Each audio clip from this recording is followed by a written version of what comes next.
மகாநதி சீரியல்ல அடுத்த வர எபிசோட்ல நம்ம பசுபதி வந்து வீட்டு முன்னாடி வந்து நிக்கிறாங்க. பசுபதியை பார்த்தோன்னே சாரதா, காவேரி எல்லாருமே ஷாக் ஆகுறாங்க. அதுக்கு அடுத்ததான் வந்து பார்த்தீங்கன்னா நம்ம பசுபதி இருந்துட்டு, என்ன நான் திரும்ப வரமாட்டேன், அப்படியே பயந்துக்கிட்டு ஓடிடுவேன், நீங்கள் எல்லாரும் தப்பு கணக்கு போட்டு வச்சுருக்கீங்க, அது மாற்றிடலான்னு சொல்லிட்டு தான் நான் இங்கே வந்திருக்கேன்.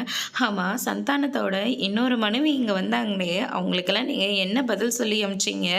அதெல்லாம் நாடகம் கிடையாது, நான் அனுப்பி வச்ச ஆட்களும் கிடையாது. உண்மையாகவே சந்தானத்துக்கு அங்கே ஒரு மனைவி இருந்தது, எல்லாமே உண்மைதான். அது உனக்கு தெரியாமல் சந்தானம் பரவலை பயங்கரமாக நடிச்சிட்டு இருந்திருக்கா. இது தெரியாமல் நீயும் 4 பொம்பளை பிள்ளைங்களா பெற்று போட்டிருக்க. சரி போனால் போகட்டும், நீயும் இந்த வீட்டில் ஒரு பங்கை எடுத்துக்கோ, அந்த குடும்பத்துக்கும் ஒரு பங்கை நீ கொடுத்துரு அப்படின்ற மாதிரி வந்து சொல்லிடுறாங்க. நம்ம சாரதா இருந்துட்டு, எனக்கு வர கோத்துக்கு உன்னை வெட்டி போட்டுற வேண்டாம், மரியாதையா இங்கேருந்து கிளம்பி போயிடு. ஏற்கனவே இந்த வீட்டை மீட்கிறதுக்காக நான் எவ்வளவோ கஷ்டப்பட்டுட்டேன்.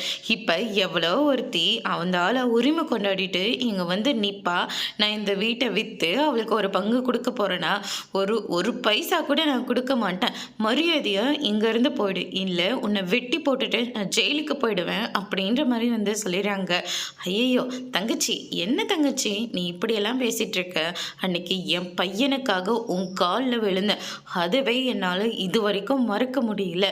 ஆனால் இனிமேல் உனக்கு விழப்போகிற ஒவ்வொரு அடியும் மரண அடியாக இருக்க போகுது அப்படின்ற மாதிரி பசுபதி வந்து சொல்கிறாங்க. அதோட பிரம்ம முடிச்சிருக்கு.